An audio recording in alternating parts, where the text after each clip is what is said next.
Capitol Report is a production of Senate Media Services. On this week's program, infrastructure projects large and small will soon be underway around the state, and many Minnesota taxpayers' bank accounts will get a boost. Key lawmakers provide the details, plus a celebration for the state's first Juneteenth holiday. Stay tuned for this week's Capitol Report.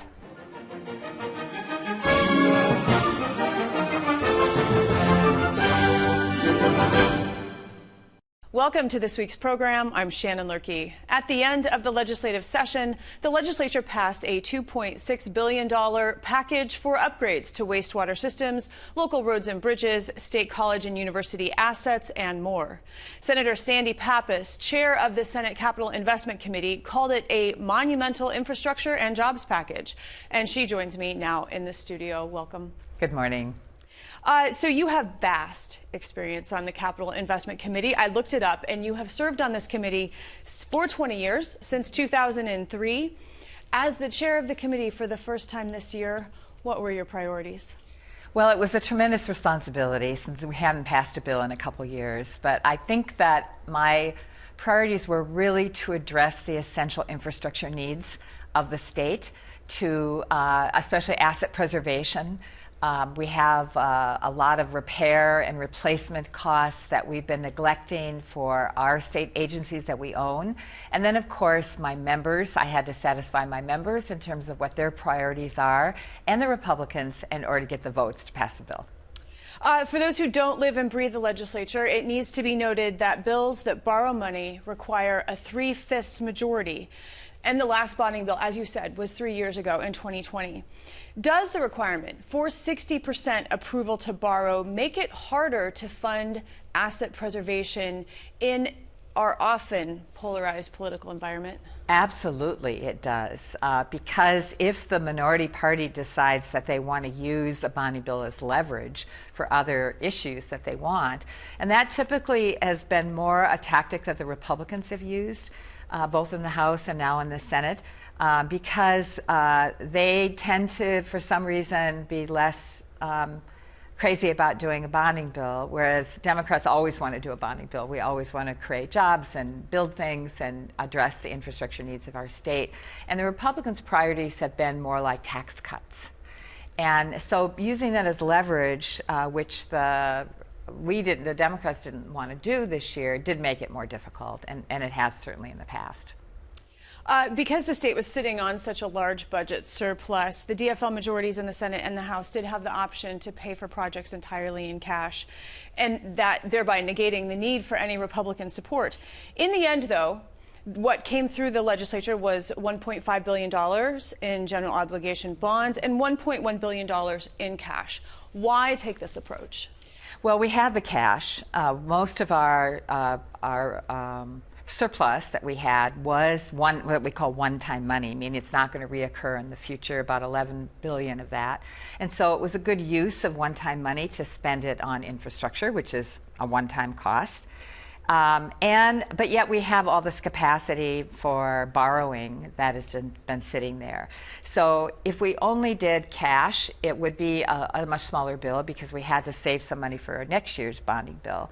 So 1.3 would have been our all-cash bill, and all our projects would have been squeezed. I told the Republicans it would have been much harder for me to fund projects for people who weren't going to vote for the bonding bill, because that's the way it is here. You need to vote for bills in order to get your projects funded. You need to vote for your projects.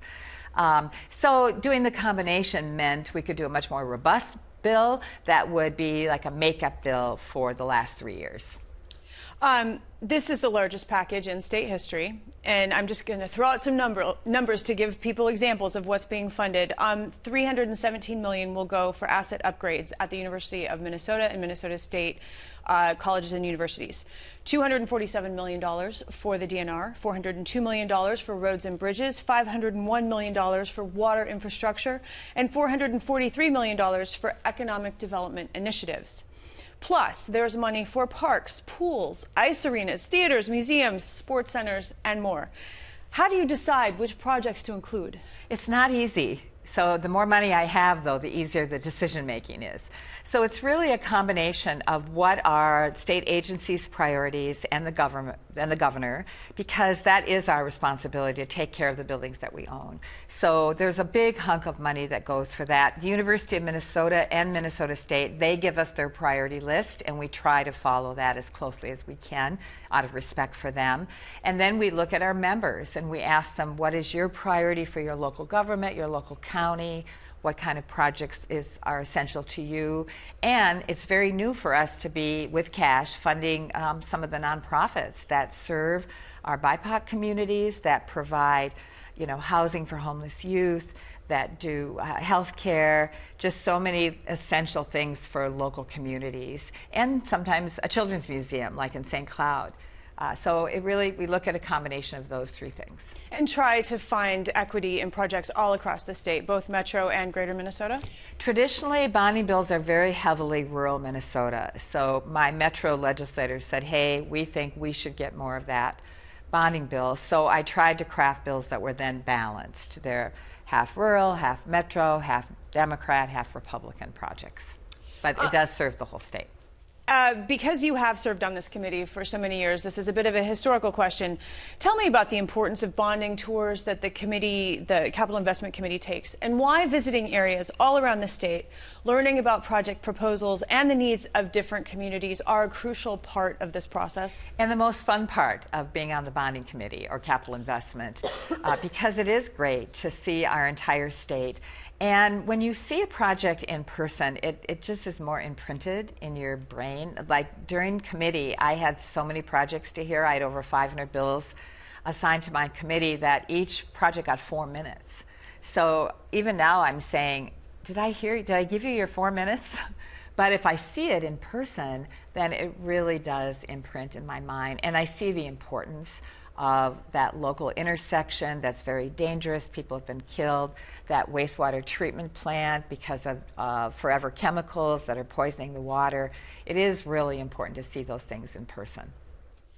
I assume that the 2024 legislative session will include another bonding bill. In fact, actually, you mentioned it previously already. Last session, you said that the committee will once again be taking tours to visit different parts of the state this summer, this fall. To that end, because there was a $2.6 billion package that was already approved, are you homing in on specific types of projects, or is the gate wide open for what could be in the next bonding bill?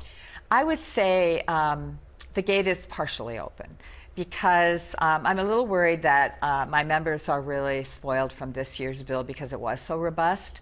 And we do have almost $1 billion in cash set aside for next year, and we have about $880 million in bonds that's already forecasted, which means that we don't have to pay any more interest. It's already included in the forecast as if we've already paid it.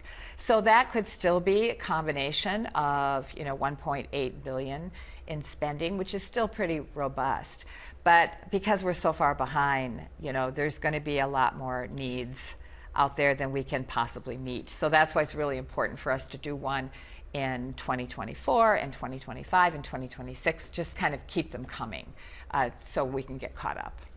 And then what does being caught up actually look like? Does that mean then wherever you go across the state, our infrastructure looks good, we have clean water? I mean, is that the goal? I think it means that you're not worried a bridge is going to fall down, that you don't have all these potholes in your street. Although we don't directly fund streets, but that's an example of what the problem is if you don't take care of your infrastructure. And the water treatment, we're going to replace lead pipes around the state. I think these are going to be ongoing issues because buildings age.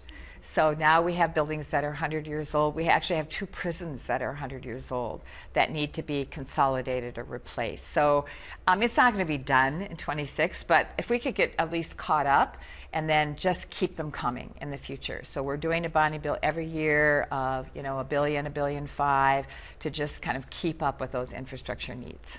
And that will keep your committee quite busy. Keep our committee very busy and very engaged. Senator Sandy Pappas, I want to thank you so much for your time. Thank you for having me.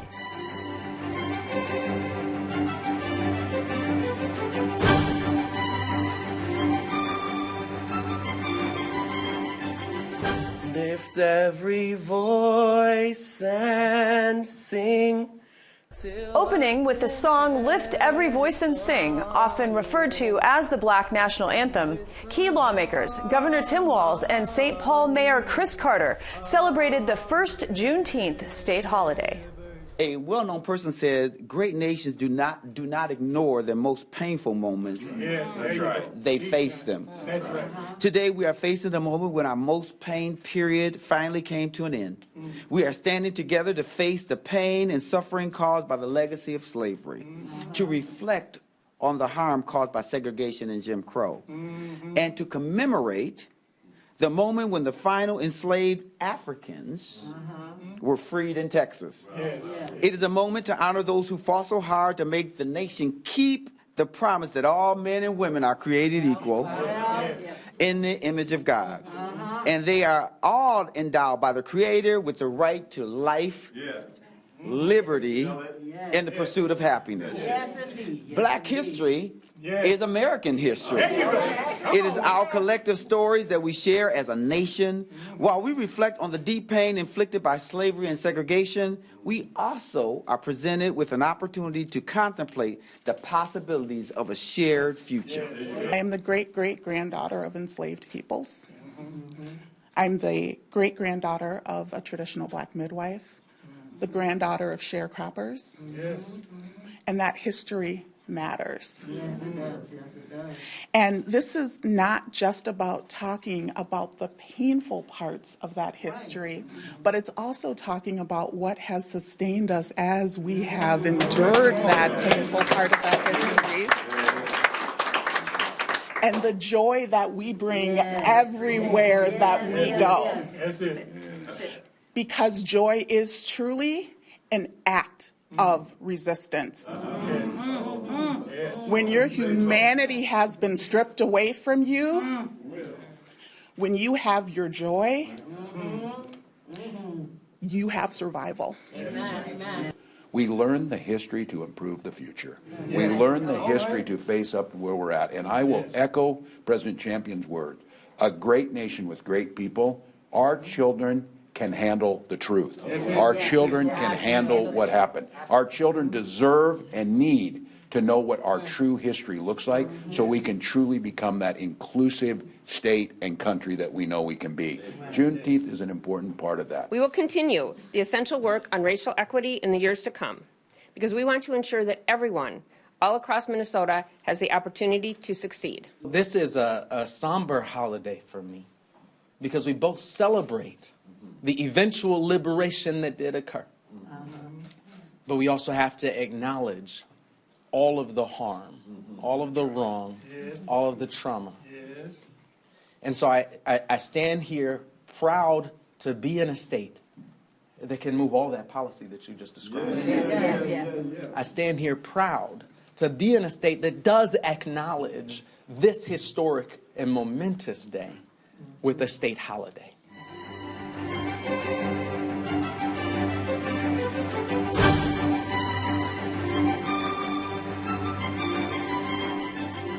Working with the projected $17.5 billion state surplus, DFL lawmakers began crafting a revised state budget that includes $4 billion in tax relief over the next 4 years.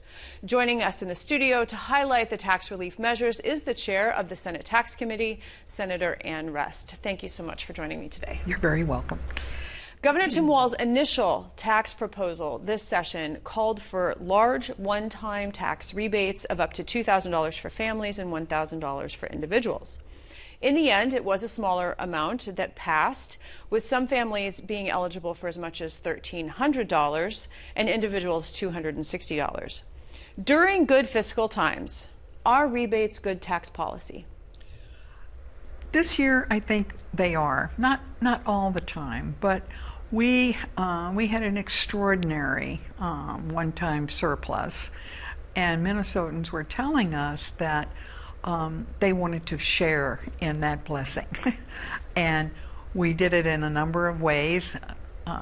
Certainly the rebate was a one-time effort that people will be receiving this year.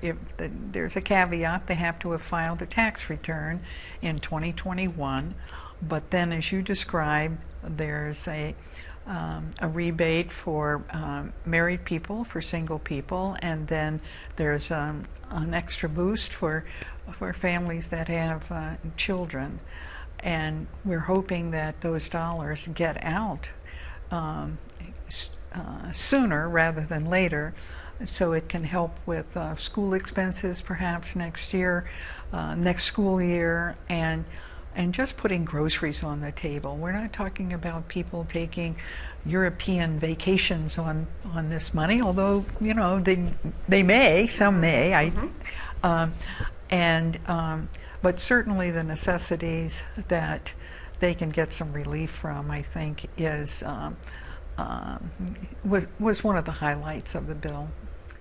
During his One Minnesota budget bill signing, Governor Walz underscored the tax provision that would help lift children out of poverty through a child tax credit. Will that tax credit be annual relief only, or could it be monthly?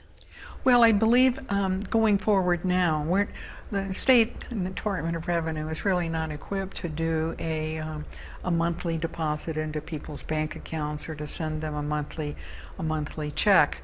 But the most important thing about it is that, unlike the rebates, the child tax credit is ongoing. It is built into the budget. It's just not 2023.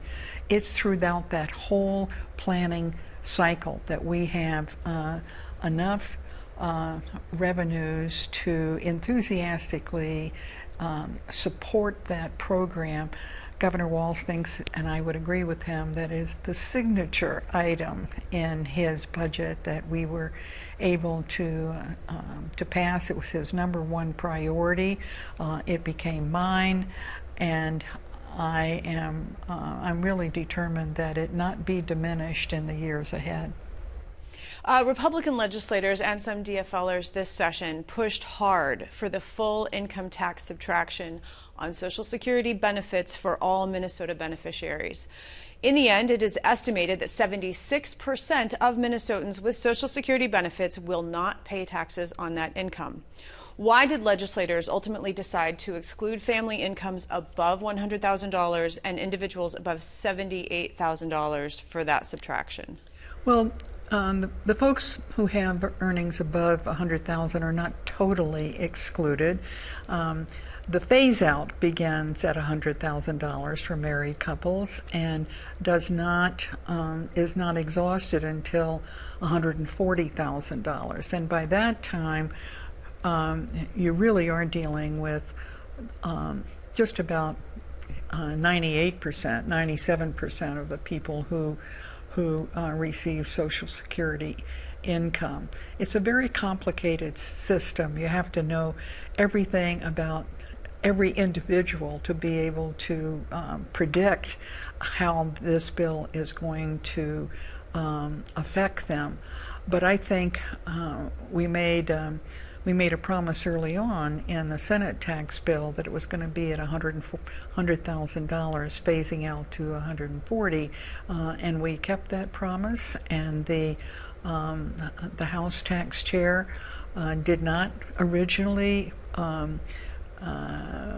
was not originally as interested as Senate Democrats, but she agreed to it and she kept her word as well, and I respect that very, very, very much.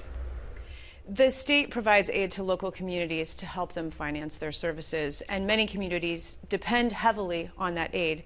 Unique in this year's bill is the inclusion of aid to tribal nations. Is the state entering a new partnership with Indian communities similar to its partnership with local governments? Well, I certainly hope so. I was so impressed with Representative Gomez's enthusiasm, commitment, and passion to the local, or to the tribal aid. And we do now have another government level, sovereign government that Minnesota can be partners with in terms of supporting their government services. And I'm going to be exploring that even more coming up with a meeting next week, actually, with Representative Gomez and Senator Kunesh who are both very, very interested in tribal governments and tribal leadership and how we can be partners. So I'm very pleased with that. I was happy that we had a very open discussion in the conference committee and that the public could be informed about exactly what that was going to be. Both DFL and Republican lawmakers praised the tax bill for providing aid to local communities in their efforts to improve public safety. How significant is this aid in helping Minnesota's largest cities address the crime problems that they're facing?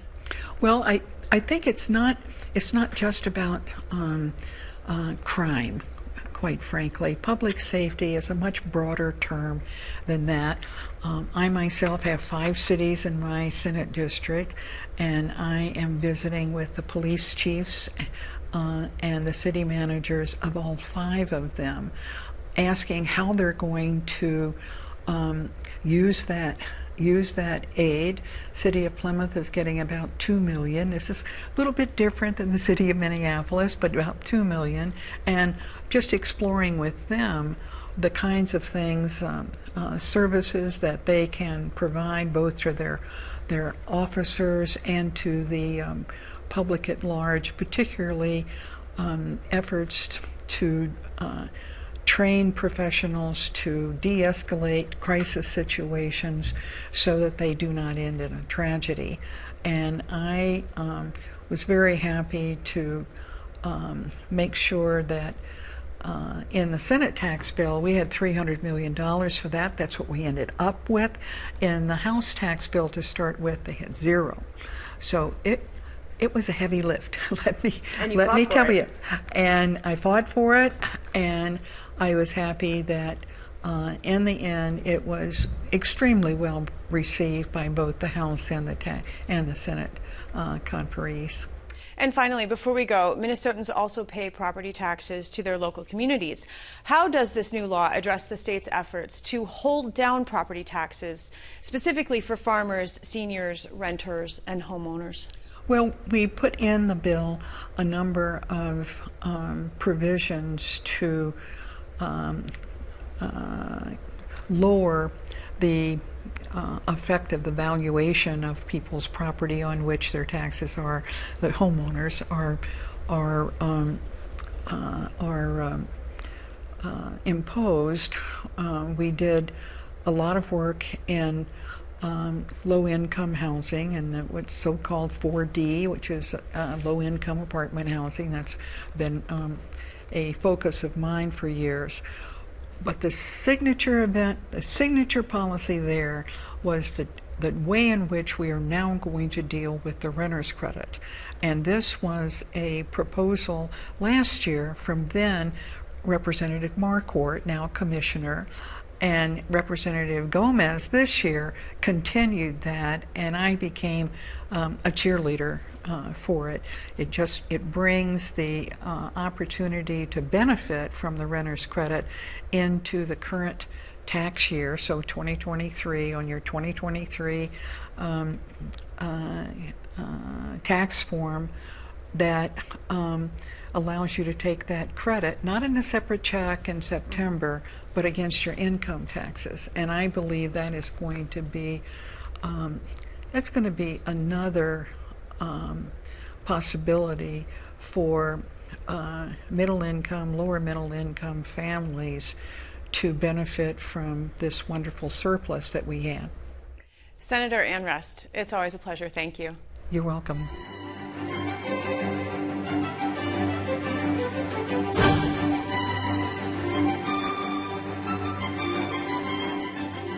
We close this week with a look at one of the many memorials on the Capitol grounds.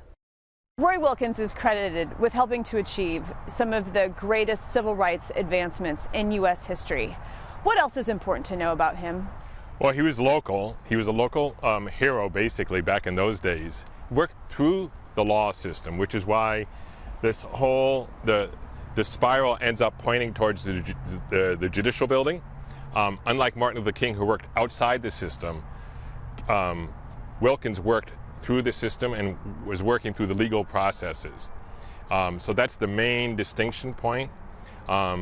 He did go on to national repute, and of course he's got the Wilkins Center here in St. Paul and such.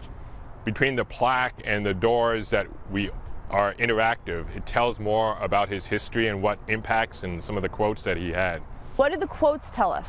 The quotes are sort of give you an insight into both the times that he was working with and his thoughts, because everyone knows Martin Luther King and not everyone knows of Roy Wilkins. So if you start from this end, you get a bas-relief of his face and some biographical, and then various quotes that sort of either depict the time or his work or his thoughts. Sort of his version of the I Have a Dream type thing.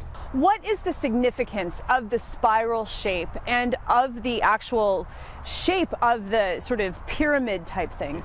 I'm not quite sure if he was modeled somewhat after the Washington Monument, but it's purposely ascending as he started his work and became more and more prominent and became more and more involved.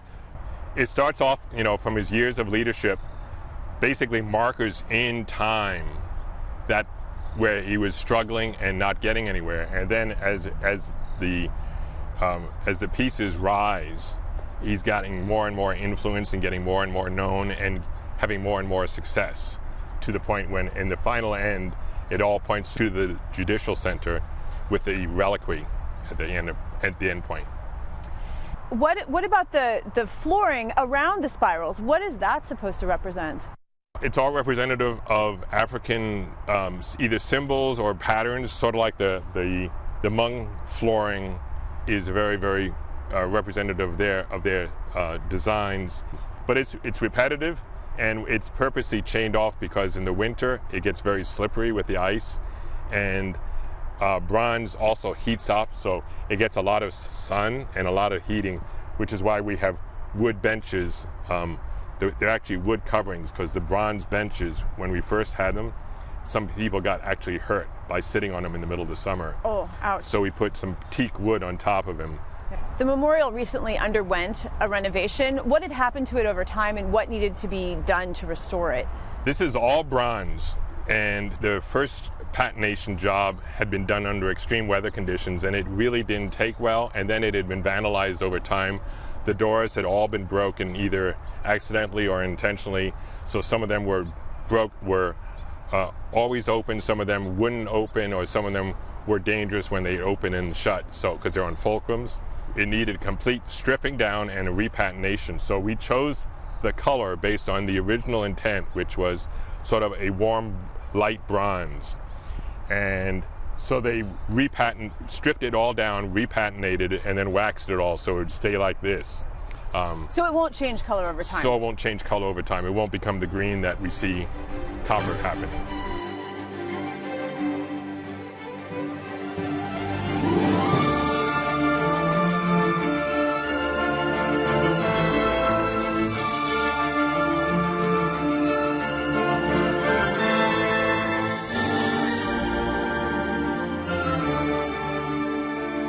Join us again next week as we delve into more topics affecting Minnesotans. I'm Shannon Loehrke, and on behalf of all of us at Senate Media Services, thanks for watching.